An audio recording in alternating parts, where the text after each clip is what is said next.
hello hi नमस्ते welcome करुछि मोर एक mini blog को आमे रेडी होई रूम रु बाहरी पड़िलो एक नुआ जगह को जीवा पई आउ किछि एक्सप्लोर करिया पई आज रे दिनटी बहुत खास कारण आमे बाहरी छु उटी रो सेही सुंदर पहाड़ को देखिया पई ट्रैवल करिया पूर्वरु आमे होटल रे डिनर कर देइथिलु देन बस रे आमे बाहर जाइथिलु हमर डेस्टिनेशन पे देन अर्ली मॉर्निंग रे आमे पहुंची जाइथिलु मेट्रोपोलियम बस स्टैंड रे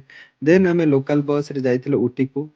बाप रे बाप बस रे ଯେଉଁ ପ୍ରକାରର ଭିଡ଼ ଆମକୁ ଛିଡ଼ା ହୋଇ ଯିବା ପାଇଁ ପଡ଼ିଲା ସାଙ୍ଗମାନଙ୍କ ସହ ବସରେ ଟ୍ରାଭେଲ ମଜା ହିଁ କିଛି ଅଲଗା ଝରକା ବାହାରେ ଦେଖାଯାଉଥିବା ସେଇ ନେଚର ଆଉ ଥଣ୍ଡା ପବନକୁ ମନକୁ ପୁରା ଶାନ୍ତ କରିଦେଉଥିଲା ସତରେ ଏମିତି ସଫର ଜୀବନରେ ନିହାତି ଦରକାର ଉଟିର ଏହି ପ୍ରାକୃତିକ ସୌନ୍ଦର୍ଯ୍ୟକୁ ଦେଖନ୍ତୁ ଚାରିଆଡ଼େ କେବଳ ପାହାଡ଼ ବାଦଲ ଆଉ ଚା ବଗିଚା ଲାଗୁଛି ଯେମିତି ପ୍ରକୃତି ନିଜ ହାତରେ ସବୁକିଛି ସଜେଇ ଦେଇଛି ଏଠାକାର ଶାନ୍ତ ପରିବେଶରେ ହଜିଯିବାକୁ ବହୁତ ଇଚ୍ଛା ହଉଥିଲା